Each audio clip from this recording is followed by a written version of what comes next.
one more thing I wanted to discuss, Okay. if you don't mind, and then we can bounce up out of here. That's fine. I know Evan brought him up once, but there's a lot of people on social media, in wrestling, even in our group, who have said this before, and I need to put it out there. I know he gave, Kenny Omega and Hangman the tag team of the year, but like Kenny Omega himself, what the hell is going on with that dude? What he went You want to know what's going on? He went from being the best bout machine and the cleaner and this amazing, heel, basically, even towards the end, transformed in New Japan, over to the sidekick drinking milk and being wholesome, and even his in-ring stuff has kind of like. Am I the only one that noticed any of this? Well, no, I've noticed it, but I mean, he came out in an interview and explained it as well, and step back. He's stepping back, and it's not that he can't still be the best bout machine. He can, but he's trying to build his company and doing what he's doing. If you notice, he's in AEW. He's more the Kenny Omega we see on BTE instead of the Kenny Omega from Japan. Fair enough. He's trying to put over his talent. He's trying to build his company. Exactly. He's held the world title that he's wanted to hold. He wanted to hold the IWGP title. That's the one title he wanted to hold. Done. He's done everything in Japan. Everything in Japan that he did is what he wanted to do as a professional wrestler, besides be a vice president of a company, of a wrestling company. Now, at the same time, if you haven't noticed, because I think last week and this week, NXT won the ratings war, but they didn't win the demo. True, very true. Thank you, Jericho, for pointing that out. Yes. But do you think they'd even stand a chance if Kenny Omega was actually in the forefront, being the cleaner that we all know, that we all love, being that best bout machine? I know what he's trying to do, and I respect that. But at the same time, if he were the guy he was in Japan on AEW Dynamite, they may be pulling Raw numbers at this point. Now, here's the other thing that you have to look at. Sorry, I didn't mean to cut you off, Evan. I knew you were getting ready to talk. Mm-hmm. If you look at the talent that AEW has, they have great talent. They have good talent. Tremendous. But now take a step back and look at the talent he was in the ring with when he was the best bout machine. Okada, Naito, all of those guys. Exactly. So if he came into AEW as the best bout machine and he stayed that when he was in Japan, there's no one to touch him.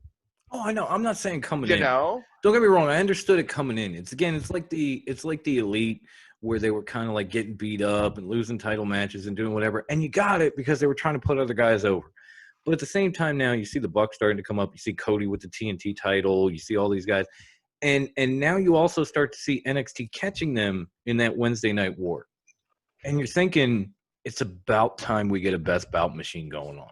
By this time next year, we will have the best bout machine back in AEW. I certainly hope so, because it's nothing against Omega. I like him, but I loved him as like the best bout machine, the cleaner, the guy that was hitting people with brooms and spraying people in the face with Lysol to keep his title, the guy that went, almost 3 hours and 3 matches with Okada and matched him move for move and finally got over that hump. Like, I want to see that guy in AEW, and I know I'm not the only one.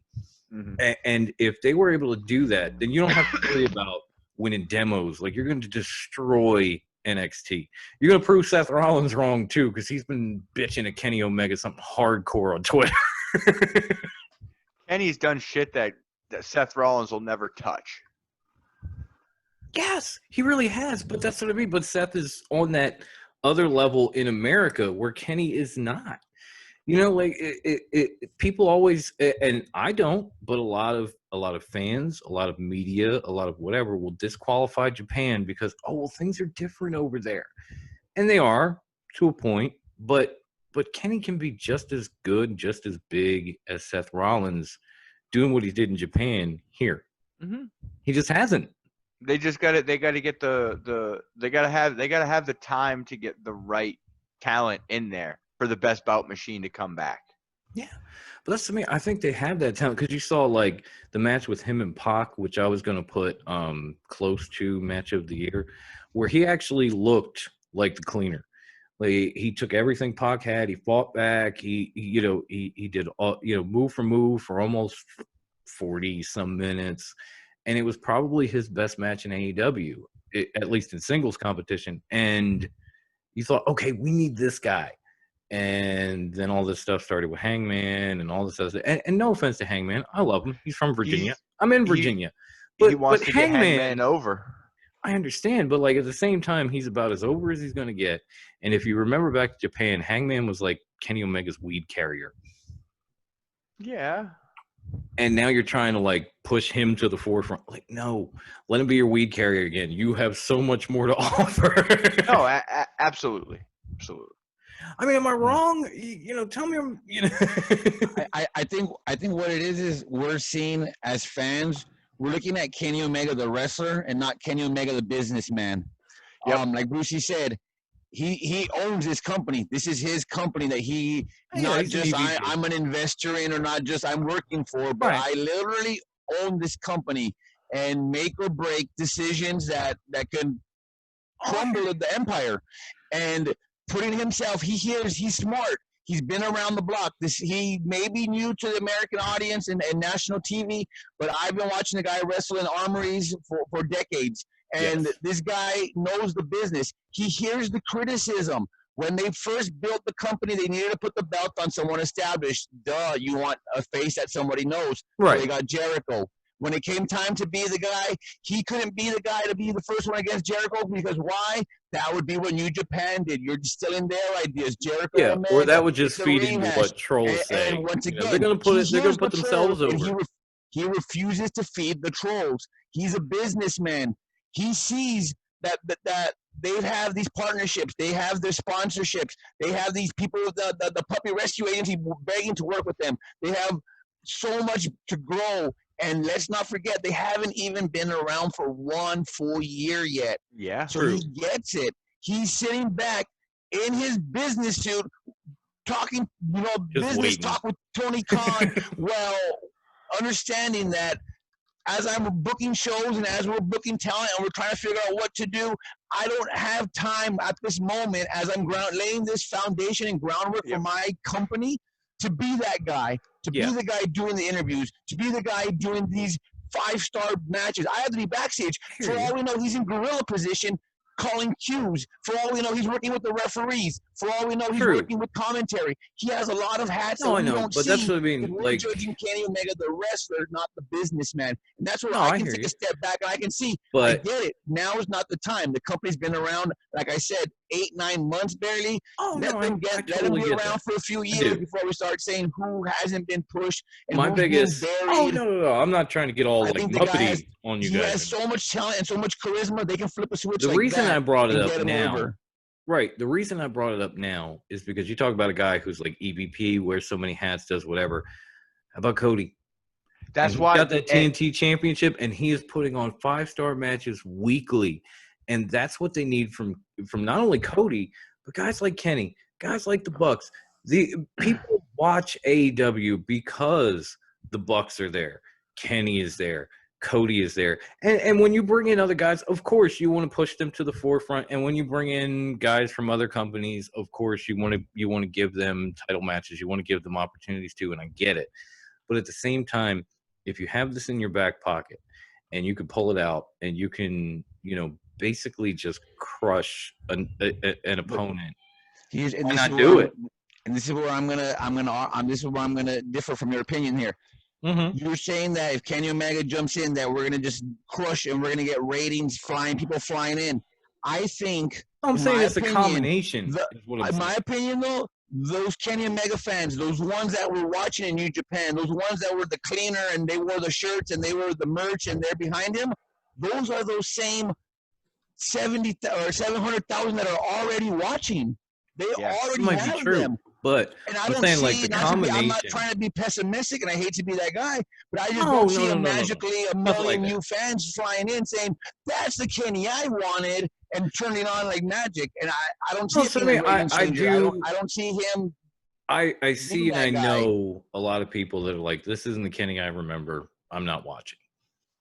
And I think I'm not saying just Kenny, but I'm saying like the combination of Cody Rhodes putting on these tremendous matches with a TNT title on him, and Kenny being the best bout machine, and kind of the Bucks coming up, like you want to get the elite on that elite level. Otherwise, you're just watering your product down, and you're allowing NXT to basically come up with a pay-per-view event on TV in the last minute and beat you in ratings. So why do it? Just put it all out there. Let the elite, kind of get that shine on them. Like, give the Bucks a title. There's been 2 or 3 tag team champions now. Let Cody keep the TNT title and keep putting on these 5-star matches. Let Kenny be a best bout machine. Let him get in the title picture. Why not? Like here's the thing. Like, I brought this up like a couple months ago, maybe even 2-3 months ago. Like AEW has a stack of 75 ace cards sitting in their back pocket because they're new. So this Kenny Omega, the best bout machine, now is one of those aces that they have, and they're not ready to pull it out because, like Evan said, they haven't even been on TV a full year. So, and also like the thing with Kenny being in the position he's in, and it's also the reason why Cody put Never Wrestling for the World title again up against Chris Jericho. Oh yeah, that was fine, but it's obviously now with the TNT title, it's working, isn't it? It is, because they have that title, and they're like, look, Cody, everybody wants you to have this title, and everyone wanted Kenny to have a title, but Kenny doesn't want the world title, so they slapped the tag titles on him. All I'm saying is find that happy median. Like, Cody didn't have to be the AEW champion. He's got the TNT title. He's putting on these tremendous matches against Ricky Starks and Hager and all these guys week after week after week, and people are loving it. Let Kenny be the best bout machine. He doesn't have to win every match. Like, he doesn't have to be AEW champion. It took him 3 shots to take Okada out. But let him be in that high caliber main event match for an AEW title that goes that way. Because it will get more people, it will get more eyes on your promotion. It will take eyes off the other one.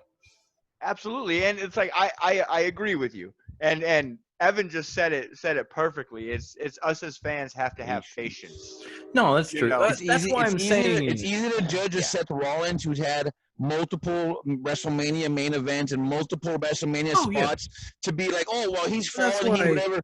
They've had 2 Double or Nothings pay-per-views, which is their going to be marquee show. Like one of their big. Let them have 4, 5, 6 down the line. If Kenny Omega at that point hasn't been pushed to the moon and he's still just sitting back fighting Private Party, then we have this conversation. Then we have a problem. No, this was right now when they have, like I said, they're babies. Right now, they let them learn to crawl before they can get to walking, before we expect them they can be sprinting. No, and this is why I'm bringing it up now, and not like when he lost to Moxley in that hardcore match all the way back when, or anything like that. It's just like, because they've gone from him having these great matches where he doesn't quite pull out the win to now he's with Hangman and he's tag team champ and all this stuff, and any minute now. But then you're just waiting for Hangman to basically swerve his ass. To play devil's advocate, you just named that Hangman match one of the best matches of the year. So they're doing something right. If Kenny Omega got you picking him as his match of the year, well, it has to be working. It was a runner-up. That was the thing. It's not that he can't be that best bout machine anymore. It's that they're basically not doing it. And if you they're not doing what them to do. Yeah. I think part of it. That's what I'm saying. It's like saying I recorded an episode that's going to get us 100,000 subscribers tomorrow, and I'm like, you know what? I find it to be all bullshit. I'm gonna wait about 6 months and see what we can do, and then I'll put it out. Yeah, like that would be the dumbest fucking idea for us. And it's a similar, not the same, but a similar situation in AEW. If you have somebody that can bring in those eyes and give you those types of matches and give you those types of ratings, use them. That's all I'm saying. Yeah. Use his ass. Don't put him in tag team title matches and all this other bullshit. Like use him. Let Kenny fight Hangman and have a 5-star match after he swerves him. Double or Nothing. They'll have some kind of casino brawl, a casino bar lounge brawl. They'll take advantage of being back in Las Vegas. What it's starting to feel like is if obviously go back to last year, and a lot of people saying like Vince McMahon is doing everything he can to make Roman Reigns look strong. And it's not that he wasn't, but Vince McMahon was pushing him to the moon, putting him in every title match, everything that he could possibly, because he was trying to make him stronger than he was. It feels like AEW is trying to make Kenny Omega weaker than he is, which in this case is not the greatest idea. The other thing that plays into this is AEW wrestlers have more control over what they do in the ring and with their character. So this is partial. This is probably 90. This is probably 98% Kenny. It's probably on him too. And do me a favor, Kenny. Stop being so goddamn humble. Get a haircut. He really is. And get a haircut. Get a haircut. Yes, please. The weird mullet. Like you are no Brian Pillman Jr. Get rid of the mullet. Get rid of that shit. Yeah. Rock something like Bruce Lee. I don't care. But you should get like a cool Gallo fucking little flat top. Well, okay, actually, I'm sorry. Before we get at it, Mason brought up a good point, and he rarely joins our discussion, so I'm going to bring Mason. He said, "Don't you think that they're waiting for an audience return? As good as Kenny is, he's even better with asses in the seats. You know what, Mason? You make a damn good point, and that might be Vegas. What they were planning on. Show. You know, even Double or Nothing was supposed to be in Vegas before all this happened, and maybe they were thinking about doing it then, but obviously plans changed. So you know what, I agree. No, he's just saying. No, you're absolutely right. It's definitely waiting like for the crowd. Even WWE seems like they're like on like a waiting mode where they don't want to pull any big triggers because. It's not to be rude, but it's a waste. Yeah, we brought that up Thursday. The big pop, it's kind of we brought that up Thursday. You're absolutely right. Like Braun and Bray on SmackDown, you may end up having Drew and Dolph on Raw until we get to crowds. And Mason might be exactly right. Don't even say. No one wants to shoot their load if no one's watching. Because you make an excellent point. Something that I didn't even think of when I brought the topic up. You got to say, AEW does have a small crowd. But why waste it now when you can wait for the big audience, big payoff, and then you bring them back? And let's not forget another part of that. Another part of that, having that crowd in the audience, the huge arena full, is the merch sales. You pull a trigger and you got no one to buy the new shirt. What's the point? No, my man Mason is spot on. I'm not gonna argue. He even after that he came back saying, "Oh, I'm just saying." No, you have an excellent point. I did not think of that, and I'm not going to sit here and act like some know-it-all smark and tell you that like my opinion is right and you're wrong and everything. No, you're right, and I'm giving you all the credit. And when we put this on YouTube, you will get the credit as well. Mason, my homeboy, you're right. They are waiting for a live crowd, and that I think makes more sense than anything we talked about. I think a lot of the companies had to do a lot of rewriting and had to do a whole lot of shifting of gears and switching of plans because sucks. We all admit it. There's no crowd sucks. So Mason's actually a new member to the group. I had added him. So you remember my Colt Cabana story from 2 weeks ago? The beach guy. That was Mason. Oh, shit. Mason's the one that saw Colt Cabana on the beach and asked him if he was joining the Dark Order. And he's thanking me. Mason, thank you. Thank you for bringing a little perspective. This is why we do things this way. Yes. We're not always, believe me, the three of us, the four of us, we know we don't know it all. Okay, that's why we bring in a crowd and we let you guys do whatever you want. We bring it up on the show as much as we can because we know, like, yes, we are pretty damn knowledgeable, whether it's the three of us, the four of us with Grandma Wendy, whoever. But at the same time, we don't know it all. No. We are knowledgeable enough that we don't know everything. And you brought in some great stuff. And thank you for that Boom Boom story that Bruce used because it was funny as hell. Yes. I like how he didn't really break kayfabe. That was great. I picture Boom Boom running down the beach, but still in his like fucking singlet though, like and his Boom Boom Cabana. Boom Boom singlet. Oh my god! Like, with the headband and like little water shoes, so he like doesn't burn his titties. I'm sorry. Mason just said Boom Boom. Yeah, that's what I mean. Thank you for that story. Thank you for bringing that in. It's something that in the moment while we're talking about it, I didn't really think about it, and as soon as I saw what you said, I thought, yeah. Right. Okay. Yes, that makes total sense. I am not, I'm a 16-time champ because I lost 15 times. So obviously I'm not always right. So yeah, when somebody like Mason comes in, says something like that, I'm going to give him all the credit in the world. We do this show. We're fans doing shows for fans. So when somebody wants to throw something like that in, you got to give it to them. You got to give them the credit. That makes perfect sense. Thank you again, Mason. We appreciate that. And I think on that note, we can finally end this show. Wendy's not here. I guess I will. I got it. Stay fresh, cheese bags. Goddamn right. Wear a mask. Don't be a Loki.